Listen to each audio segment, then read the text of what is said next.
Hi అండి, welcome to నివి trend.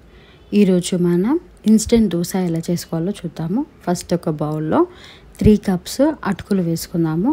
సన్నమైనా సరే దొడ్డువైనా సరే ఏ అటుకులైనా సరే వేసుకొని ఒకసారి వాష్ చేసి ఇలా వాటర్ అంతా తీసేసి బౌల్లో వేసుకోవాలి. దాని తర్వాత ఉప్మా రవ్వ వేసుకోవాలండి. 3 కప్స్ ఉప్మా రవ్వ, అదే బొంబాయి రవ్వ అంటారు కదా, అది వేసుకుందాము. దాని తర్వాత 2 కప్స్ పెరుగు వేసుకోవాలి. పెరుగు వేసుకొని ఒకసారి బాగా మిక్స్ చేసుకుందాం. ఇలా బాగా మిక్స్ చేసుకున్న తర్వాత దానికి మూత పెట్టేసి ఒక 15 మినిట్స్ పక్కకు పెట్టేసుకుందాము. 15 మినిట్స్ తర్వాత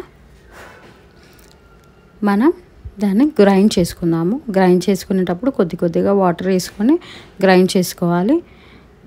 కంప్లీట్గా గ్రైండ్ చేసుకున్న తర్వాత ఒకసారి మనం దోశ పిండి కన్సిస్టెన్సీ ఉందో లేదో చూసుకొని అందులో వాటర్ అడ్జస్ట్ చేసుకోవాలి. ఇప్పుడు నేను కొద్దిగా వాటర్ యాడ్ చేసుకున్నాను. తగినంత సాల్ట్ అలాగే బేకింగ్ సోడా యాడ్ చేసుకొని ఒకసారి బాగా మిక్స్ చేసుకుందాము. ఇలా బాగా మిక్స్ చేసుకున్న తర్వాత ఇప్పుడు మనం ప్యాన్ వేడి చేసుకొని ఆయిల్ అప్లై చేసి దోశ వేసుకోవాలి. ఇలా వేసేసి కొంచెం లైట్గా అనేయాలి. తర్వాత ఆయిల్ కొద్దిగా వేసుకొని చాలా లో ఫ్లేమ్లో కుక్ చేసుకోవాలి. ఇలాగే ఒక సైడ్ కాలిన తర్వాత తిప్పి ఇంకో సైడ్ కూడా కాల్చుకుందాము. సేమ్ ఇలాగే ఇంకొక దోశ కూడా మనం వేసుకుందాము సేమ్ ప్రాసెస్లో. ఈ దోశ మాత్రం చాలా సాఫ్ట్గా ఉంటుంది. ఇన్స్టెంట్గా ఈజీగా చేసుకోవచ్చు. ఒకసారి ట్రై చేసి చూడండి. టేస్ట్ కూడా చాలా బాగుంటుందండి. ఏ చట్నీతో అయినా సెట్ అయిపోతుంది.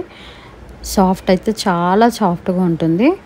కాకపోతే జాగ్రత్తగా వేసుకోండి. హై ఫ్లేమ్ పెడితే మాత్రం మాడిపోతుంది. చాలా లో ఫ్లేమ్లో కాల్చుకోవాలి. అంతే అండి, ఎంతో టేస్టీ అయినా ఇన్స్టెంట్ దోశ రెడీ అయిపోయింది. Thanks for watching నివి trend. Please subscribe.